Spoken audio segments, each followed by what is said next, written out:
नेपालमा चुरे अर्थात् शिवालिक पहाड हिमालय पर्वत श्रृङ्खलाको महाभारतदेखि दक्षिण भागमा पूर्व पश्चिम लाम्चिलो आकारमा फैलिएको छ। नेपालको कुल क्षेत्रफलको 12.78% भूभाग यस पर्वतले ओगटेको छ भने चुरे पहाड नेपालको 7वटै प्रदेशको 37 जिल्लाका 340 स्थानीय तहमा फैलिएर रहेको छ।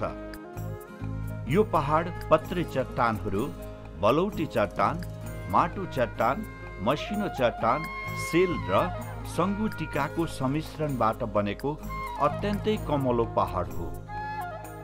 चुरे क्षेत्र हिउँदमा अत्यधिक सुक्खा र वर्षायाममा गिलो माटोको थुप्रो जस्तै कमजोर हुन्छ।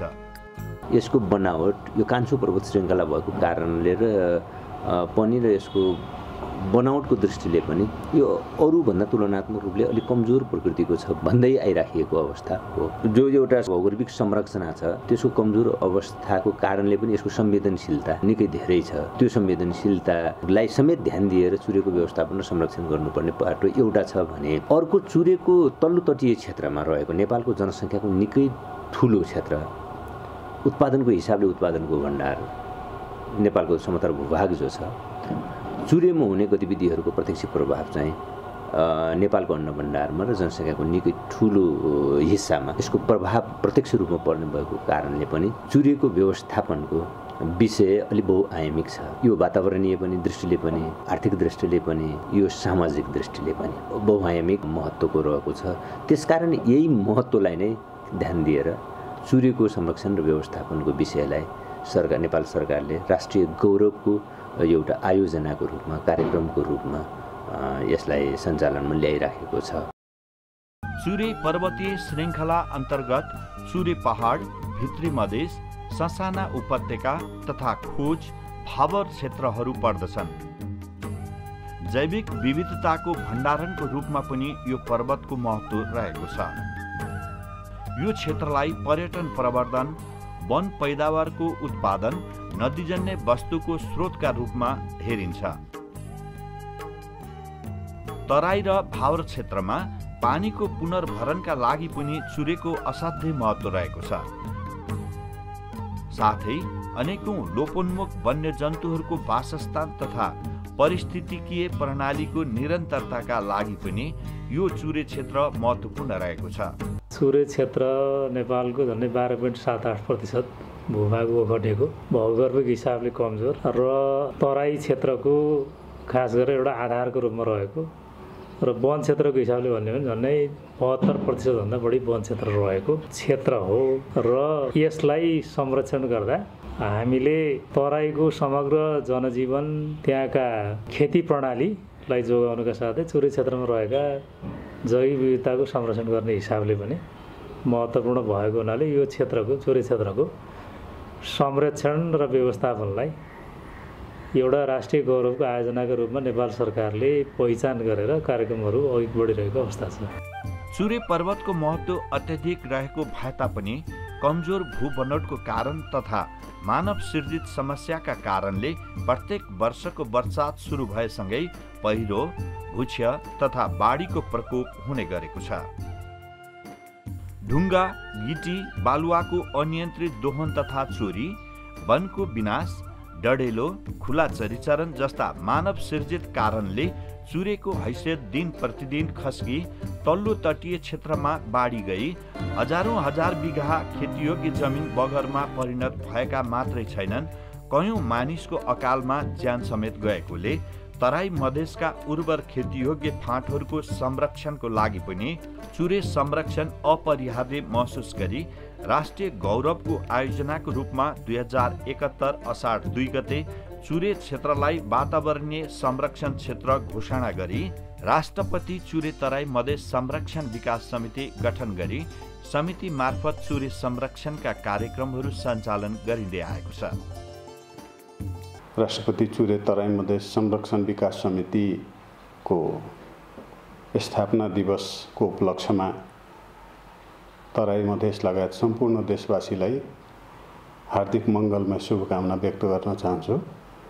र यो राष्ट्र गौरवको कार्यक्रम जसले 27% भन्दा बढी भूमिको व्यवस्थापन र 60% भन्दा बढी जनताको जीविकोपार्जन र मानव सभ्यताको सरोकार राख्ने राष्ट्र गौरवको कार्यक्रम साँच्चीकै यो आवश्यकता र अपरिहार्यताले स्थापना गरिएको कार्यक्रम हो र विगतदेखि नै 2071 साल असार 2 गते स्थापना भएको कार्यक्रम नेचुरल रिसोर्स म्यानेजमेन्टको हिसाबले ज्यादै कम समय भएको छ र पनि हामीले विगतदेखि नै केही काम गरेका छौँ जस्तो अनुभूति भएको छ र ती कार्यक्रमहरूलाई यसो सीमालोकन गर्दा यी कार्यक्रमहरूलाई यसो फर्केर हेर्दा साँच्चीकै थुप्रै कामहरू भएको छ र अझै पनि थुप्रै कामहरू गर्न बाँकी पनि रहेको महसुस भइरहेको छ र ती विगतमा गरिएका मूल कामहरूमध्ये ज्यादै गर्व लाग्ने काम मास्टर प्लान बनायौँ। 2074 साल जेठ 4 गते मन्त्री परिषदले पनि पास गरेर हामी त्यो एउटा डाइनामिक डकुमेन्ट मार्फतै मार्गनिर्देशन प्राप्त गर्दै आफ्ना सम्पूर्ण कार्यक्रमहरू अगाडि बढाइरहेको स्थिति छ र गुरु योजनाले तय गरेको गुरु नारा चुरेको माटो चुरेलाई सफा पानी सबैलाई अर्थात् चुरेको मूल भागलाई कसरी दिगो रूपले व्यवस्थापन गर्दै तराई मधेसमा आउने दुष्परिणामहरूलाई कसरी न्यूनीकरण गर्दै सुन्दर देशलाई अझै समृद्ध कसरी बनाउने भन्ने अभियानमा जुटेका छौँ र त्यो मार्फत हाम्रो कार्यक्रमको मूल सिद्धान्त upstream downstream linkage within river system कसरी काम गरिरहेछौँ त्यसलाई स्थापित गर्न थुप्रै राम्रा कामहरू भइरहेको छ। त्यसमध्ये हरेक रिभर सिस्टमको आफ्नै इन्टिग्रेटेड प्लान हामीले डेभलप गरेर त्यसमार्फत कार्यक्रम अगाडि बढाइरहेका छौँ र हालको दिनमा हामीले करिब 30 वटा नदी प्रणालीहरूमा काम गरिरहेको स्थिति छ र आउने आर्थिक वर्षमा हामीले 45 वटा नदी प्रणालीको इन्टिग्रेटेड रिसोर्स म्यापिङ गरेर र त्यही अनुसार कार्यक्रमहरू अगाडि बढाउने योजना बनाएर नेपाल सरकारबाट पारित भइसकेको स्थिति छ। 5 वर्षसम्म 64 वटा नदी प्रणालीमा हामी टेकिसक्नुपर्ने स्थिति भएको हुनाले आउने आगामी दिनहरूमा त्यसरी नै हाम्रो कदमहरू अगाडि बढ्छ।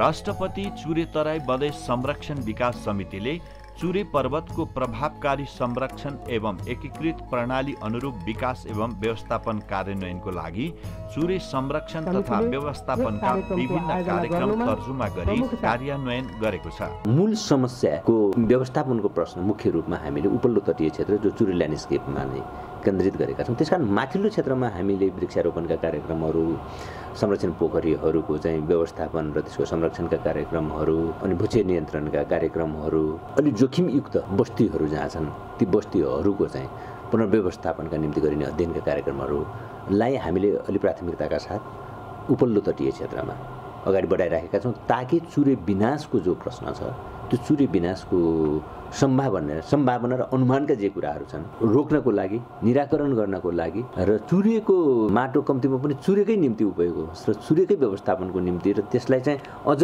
एउटा मजबुत बनाउनको लागि उपयोग होस् भन्ने स्पिरिट लिएर हामीले उपरोक्त कार्यक्रमहरू माथिल्लो तटीय क्षेत्रमा सञ्चालन गरिरहेका छौँ भने तल्लो तटीय क्षेत्रमा जल पुनर्भरणका कार्यक्रमहरू छन्, कृषि वनका कार्यक्रमहरू हामीले चलाइरहेका छौँ, नदीमा तटबन्धनका कार्यक्रमहरू छन् जहाँ बायो इन्जिनियरिङ सहितका अब तटबन्धनका कार्यक्रमहरू जो नदी प्रणालीमा आधारित कार्यक्रम पनि भनेर भनेका छौँ। त्यसै गरी वृक्षारोपण लगायतका अब सहरी वृक्षारोपणका कुराहरू छन् ताकि सहरी वन विकास अथवा तराईमा वन विकासको कार्यक्रमलाई पनि हामीले महत्त्व दिएका छौँ ताकि तराईमा वन विकास हामीले गर्न सक्यौँ भने चुरेमाथिको निर्भरतालाई हामी घटाउन सक्छौँ र अब चुरेको संरक्षणलाई थप प्रभावी बनाउन सक्छौँ भन्ने पनि हामीले सोच राखेका छौँ। चुरेको प्रसङ्गमा कुरा गर्ने बित्तिकै तपाईँले पनि भन्नुहुन्छ, अरूले पनि सहज ढङ्गले के भन्नुहुन्छ भने ढुङ्गाकेटी बालुवाको उत्खनन व्यवस्थित भएन भनेर भन्नुहुन्छ। तर अहिले जो चुरे संरक्षण समिति छ त्यो समितिको क्षेत्राधिकारभित्र त्यसको सम्पूर्ण काम छैन त्यो ताकि तल स्थानीय तहले उत्खननको अनुमति दिइराखेको छ। अहिले अनुगमन त्यो कामको जिल्ला समन्वय समितिको अगुवाईमा भइराखेको छ भन्दा यी कामहरू कहीँ संयोजन हुन सकिराखेको छैन। यो सबैलाई संयोजन हुने ढङ्गले सबै स्टेक होल्डरहरू, चुरेसँग सम्बन्धित सबै स्टेक होल्डरहरूले यो कामको स्वामित्व पनि लिने, यसको व्यवस्थापन र संरक्षणमा आफ्नो सहभागिता पनि जनाउने ढङ्गको कहीँ न कहीँ अब संरचनालाई अलि अप गर्नुपर्दछ, व्यवस्थित गर्नुपर्दछ भन्ने हाम्रो मान्यता रहेको छ। त्यसकारण यो आर्थिक वर्षमा हामीले चुरेको यो यावत कामहरूलाई अझ प्रभावकारी बनाउनको निम्ति संरचनालाई अझ पुनर्संरचना गरेर सबैले स्वामित्व लिने, जो यस व्यवस्थापनमा सक्रिय हुनुहुन्छ उहाँहरू सबैले स्वामित्व पनि लिने र जिम्मेवारी पनि पुरा गर्ने खालको अवस्था सिर्जना गर्नलाई एउटा एकीकृत अझ यो सबै प्रयासलाई एकीकृत गर्ने गरी सङ्गठनको पुनर्संरचनाको बारेमा हामीले छलफल गरिराखेका छौँ।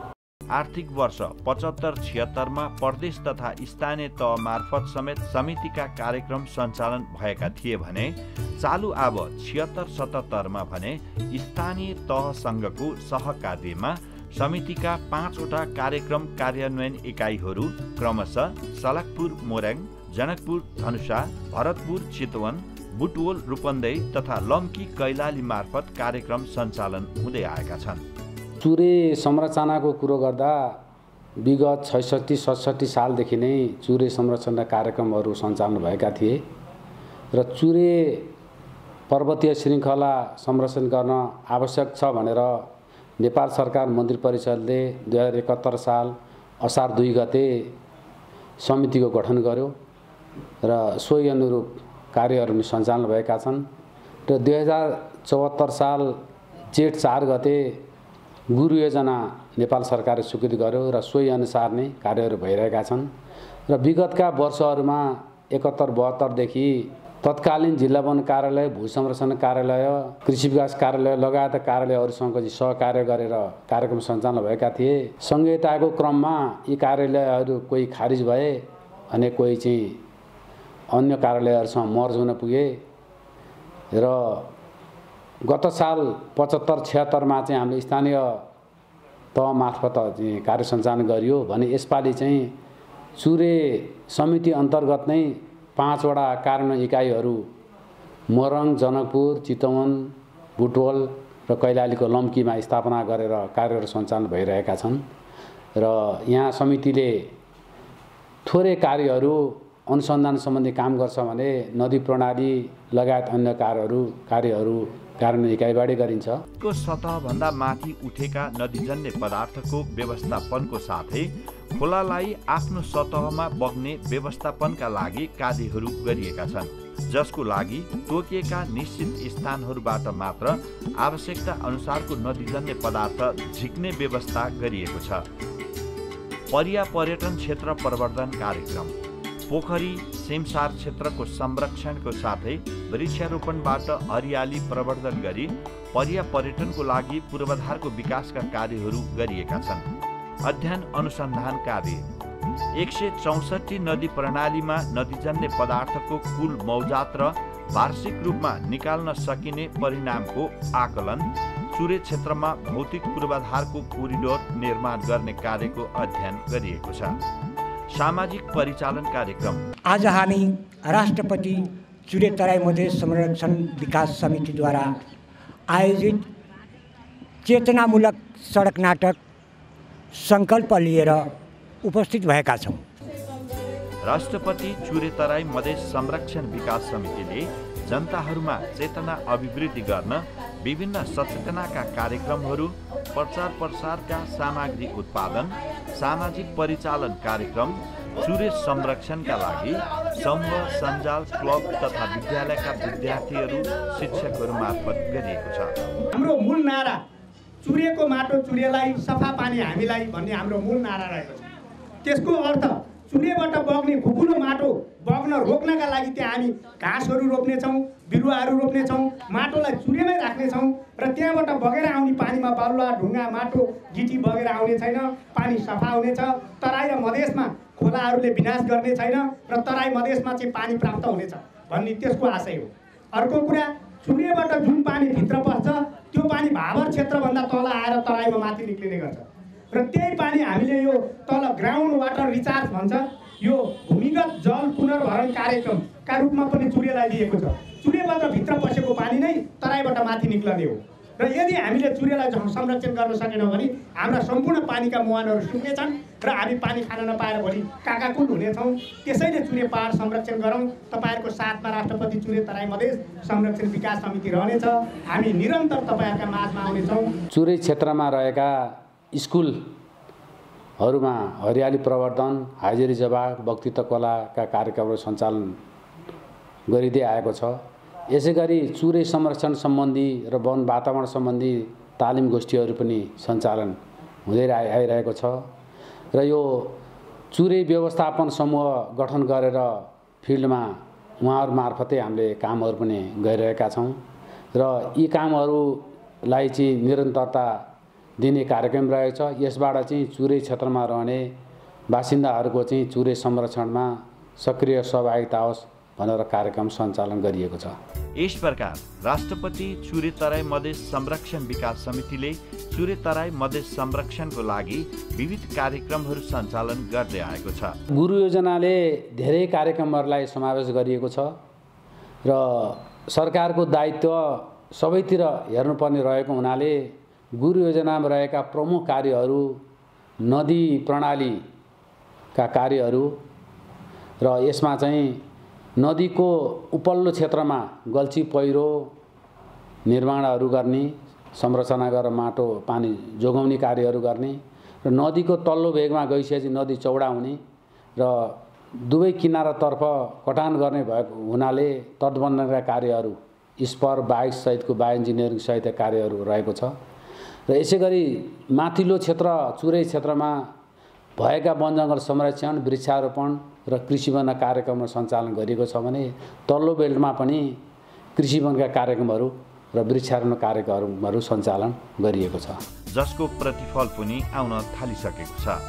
देश संघीयतामा प्रवेश गरिसकेर थुप्रै संघीयताका प्र्याक्टिसेसहरू अगाडि बढिरहेको बेला हामीसँग 3 तहको सरकार छन् र ती सरकारहरूलाई देशको संविधानले विभिन्न किसिमका अधिकारहरू तय गरेको हिसाबले थुप्रै कोअर्डिनेसन र कम्युनिकेसनको पनि खाँचो परेको छ र ती संवादहरूलाई कसरी एकाकार गर्ने, कसरी एक आपसमा समझदारी अझै बढाउने ताकि थुप्रै विषयहरूलाई कसरी हामी समायोजन गरेर अगाडि बढाउन सकौँ त्यो क्षेत्रमा पनि काम हुँदैछ। नेपाल पनि निर्माण कार्यको क्षेत्रमा ज्यादा नै फड्को लगाइरहेको स्थितिमा ती निर्माण सामग्रीहरू पनि कसरी व्यवस्थापन गर्ने, कसरी उपलब्धतालाई सहज बनाइदिने भन्ने पनि एउटा अभिभारा हाम्रो छ र त्यसमा थुप्रै किसिमका असमझदारीहरू 3 तहकै सरकारमा भएको हुनाले त्यसलाई पनि हामीले सम्बोधन गर्ने अथक प्रयास गरिरहेका छौँ र पनि केही प्रयासहरू अझै बाँकी भएको हुनाले तीनवटै सरकारलाई हामी एक ठाउँमा राखेर कसरी वैज्ञानिक हिसाबले अगाडि बढाउने र ती वैज्ञानिक हिसाबले कामहरू अगाडि बढाइराख्दा थुप्रै किसिमका अनुसन्धानका विषयहरू हामीले अगाडि बढाएका छौँ र त्यो नतिजामुखी हुन आउँदैछ र थुप्रै एक्सन रिसर्चहरू अब कसरी इम्प्लिमेन्ट गर्ने, कसरी कार्यान्वयन गर्ने हिसाबले हामी अगाडि बढाइरहेको स्थितिमा केही जटिलताहरूलाई अझै हामीले समायोजन र सम्बोधन गर्नुपर्ने स्थिति भएको हुनाले त्यो क्षेत्रमा पनि हामी अगाडि बढिरहेछौँ। केही समय लाग्ला तर विश्वासको साथ के भन्न चाहन्छु भने हामी ती सवालहरूलाई सम्बोधन गर्छौँ। राष्ट्रपति चुरे तराई मधेस संरक्षण विकास समितिले 20 वर्षे गुरु योजनामा चुरे संरक्षण र व्यवस्थापन सम्बन्धी 10 वर्षे र 20 वर्षे मध्यकालीन र दीर्घकालीन योजनाहरू समेत कार्यहरू गरेको छ। चुरे क्षेत्रको संरक्षण व्यवस्थापनका लागि 74 सालमा जुन 20 वर्षे यसको गुरु योजना नेपाल सरकारले स्वीकृत गरेको छ त्यो गुरु योजनालाई टेकेर त्यसमा उल्लेख भएका प्रावधानहरूलाई नेपाल सरकारको वार्षिक कार्यक्रममा तर्जुमा गरेर त्यो अनुरूपको कार्यक्रमहरू हामीले कार्यान्वयन गरिरहेको अवस्था छ। अब कार्यक्रम कार्यान्वयनका सन्दर्भमा हामीले उपल्लो तटीय र तल्लो तटीय सम्बन्ध कसरी स्थापित गर्ने, माथिल्लो भेगमा कस्ता कस्ता कार्यक्रमहरू गर्ने, तल्लो भेगमा कस्ता कस्ता कार्यक्रमहरू गर्ने, सामाजिक चेतनाका कार्यक्रमहरू कस्ता खालका गर्ने, विकास आयोजनाहरूलाई कसरी सहजीकरण गर्ने, नदीजन्य पदार्थहरूको कसरी सहजीकरण गर्ने, नियमन गर्ने, वन क्षेत्रको कसरी संरक्षण गर्ने, वन क्षेत्रमा अतिक्रमण कसरी हुन नदिने, वृक्षारोपण लगायतका वन क्षेत्र वृद्धि गर्ने कार्यक्रमहरू कसरी गर्ने, आय आर्जनका कार्यक्रमहरू कसरी सञ्चालन गर्ने, वैकल्पिक जनताहरूलाई वैकल्पिक उपायहरू कसरी सिर्जना गर्न सकिन्छ भन्ने हिसाबले सोच्ने यो ढङ्गका एकीकृत कार्यक्रमहरू तर्जुमा गरेर हामीले कार्यान्वयन गर्ने सोचले गुरु योजनालाई टेकेर नदी प्रणालीमा आधारित कार्यक्रमहरू हामीले प्रस्ताव गरेका छौँ र कार्यान्वयन गरिरहेका छौँ। संरक्षण र विकासका बीच सन्तुलन ल्याउने भन्ने विषय नेपालमा मात्र नभएर विश्वव्यापी बहसको विषय रहिआएको छ। चुरे क्षेत्रमा हामीले एकातिर संरक्षणका कार्यक्रमहरूलाई प्रभावकारी रूपमा लानुपर्ने, अर्कोतिर नेपाल भर्खरै विकासको प्रक्रियामा अघि बढेको हिसाबले पनि विकास निर्माणका आयोजनाहरूलाई सहजीकरण गर्नुपर्ने आवश्यकता र बाध्यता पनि छ। त्यो हिसाबले कसरी हामीले संरक्षण मैत्री, वातावरण मैत्री, विकास चुरे क्षेत्रमा अवलम्बन गर्न सकिन्छ, सकेसम्म कमभन्दा कम क्षति गरेर विकास निर्माणका आयोजनाहरू निर्माण गर्ने, सञ्चालन गर्ने हिसाबले मन्त्रालयको तर्फबाट हामीले सोचिरहेको अवस्था छ। यद्यपि यो विषय आफैमा चुनौतीपूर्ण पनि छ। चुरे क्षेत्रको समग्र संरक्षणका लागि, यसको व्यवस्थापनका लागि सबैले, नागरिकहरूले, सरकारवालाहरूले आफ्नो तर्फबाट सकारात्मक योगदान गरिदिन हुन म विशेष यो चुरे दिवसको अवसरमा अनुरोध पनि गर्न चाहन्छु। चुरे संरक्षण गर्ने कार्यको गुरु योजना अनुसार कार्य गर्न यथेष्ट बजेटको आवश्यकता पर्दछ। साथै चुरे क्षेत्रका बासिन्दाहरूमा दिगो विकासको साथै सिपको विकास गर्दै आय आर्जनको कार्यक्रमको माध्यमले प्राकृतिक विपदमा कमी ल्याई सुख, शान्ति र समृद्धि प्राप्त गर्न सकिन्छ। प्रकृतिको संरक्षणमा हामीले हाम्रो भूमिका पुरा गर्न सकेनौँ भने हामीले प्रकृतिबाट प्राप्त गर्ने लाभ पनि हासिल गर्न सक्दैनौँ। यो चुरेको हकमा पनि यही कुरा हो। चुरेले हामीलाई वातावरणीय सेवा पनि दिन्छ, आर्थिक लाभ पनि दिन्छ, त्यसले चाहिँ सामाजिक जनजीवनलाई व्यवस्थित गर्नको निम्ति योगदान पनि गर्छ। तर यो तीनवटै काम प्राप्तिको लागि हामीले चुरेको संरक्षण फेरि अनिवार्य शर्त हो। चुरेबाट हामीले के लाभ पायौँ भन्ने एउटा प्रश्न हुन्छ। अर्को कसैले चाहिँ चुरेको संरक्षणको निम्ति कति योगदान भयो भन्ने कुरा अलि एकाङ्गी रूपमा चाहिँ कहिलेकाहीँ प्रश्नहरू उठ्छन्। कहिलेकाहीँ योगदानको बाटोबाट मात्र कुरा उठ्छ, कहिलेकाहीँ लाभको बाटोबाट मात्र कुरा उठ्छ। त्यस कारण यो दुईटै कुरालाई सन्तुलित गरेर लाने कुरा नै हो। चुरेको आजका दिनबाट हेर्दाखेरि यसको संरक्षणप्रति हामी बढी जिम्मेवार हुनुपर्नेछ, अलि बढी संवेदनशील पनि हुनुपर्नेछ। यो संवेदनशीलता र जिम्मेवारी बोधलाई सबैले जीवन व्यवहारमा लागू गरिदिनको लागि पनि म आग्रह गर्दछु। चुरे तराई संरक्षणमा सबै अघि सरम, सबै मिले वन जोगाउने एउटै बाचा गरम। चुरे संरक्षण हामी सबैको आवश्यकता हो। यसको संरक्षण गर्न सबैले आफ्नो तहबाट हातेमालो गर्दै सहयोग गरौँ र चुरे तराई मधेसलाई मरुभूमि हुनबाट बचाउँ। मातृभूमि उजाड भएर सबले सोचौँ है, चुरे मधेस संरक्षणमा सबै जुटौँ है, चुरे मधेस संरक्षणमा सबै जुटौँ है।